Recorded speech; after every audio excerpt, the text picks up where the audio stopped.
Welcome to Delivering the Experience with Umayr Khan once again.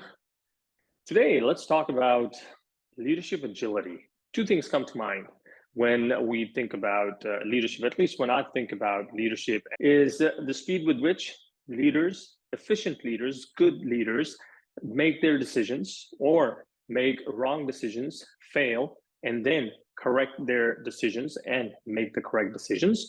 Speed with which they do that and the strategies that they employ while doing that at a certain pace.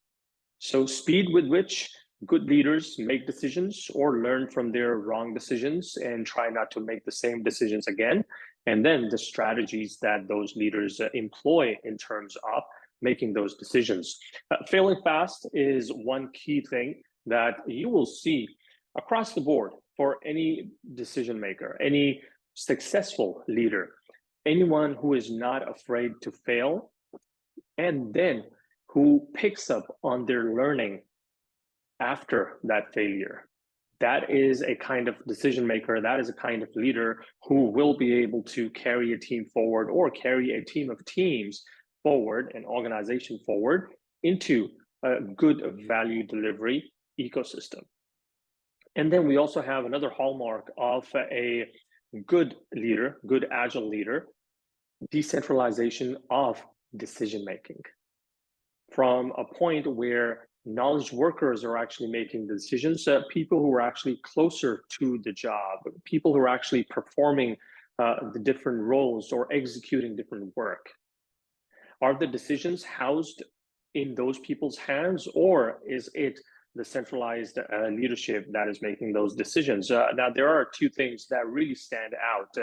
Such decisions that can be decentralized are going to be decisions that will be made more frequently on a daily, on a weekly, or bi-monthly or bi-weekly basis. Plus, those decisions don't have very high economies of, very high cost economy. So if something does go wrong in terms of a decision that is being made at a very operational level, the cost impact of that decision is not very high. So in those two cases, considering these two factors, decisions can be and should be decentralized if we want to develop agility in terms of our decision making. And if leaders want to develop further leaders, more leaders in terms of succession planning to be able to grow the organization. And then, other than speed and strategy, three key factors that I have come to learn over the course of my time with different kinds of leaders, be it sales and marketing, be it point of sale leadership, be it IT leadership, be it product leadership.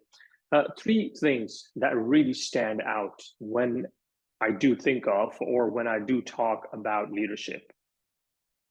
One is fearlessness, not being reckless, but being fearless in terms of what's going to happen if we fail. Yes, we do understand that chances are that with this plan or with this change, we may not succeed 100%. But if out of these 10 things that we set out to achieve, if we achieve 6 out of these 10 things, we are making positive progress. So being able to move further, being able to move forward and learning at the same time really goes back into developing that leadership style and leadership standard in terms of also creating more leaders. Being fearless is one of the things that really stands out. Then a good leader should want to be a coach. That, hey, this is how this is done. This is how it is done. Let me show you how it is done. And after coaching, single most important aspect that really drives leadership, that really drives agility in an organization, be it in terms of decision making, be it in terms of execution planning, is mindset. That can be individual mindset, that can be an organizational mindset, that can be a team mindset. But that mindset is what really stands out in terms of great leaders or leaders who are able to inspire their team members and their organizations to actually take those calculated risks. So fearlessness, being able to coach your teams, and then the positive mindset, being able to lead by example, being able to show the team how it is done.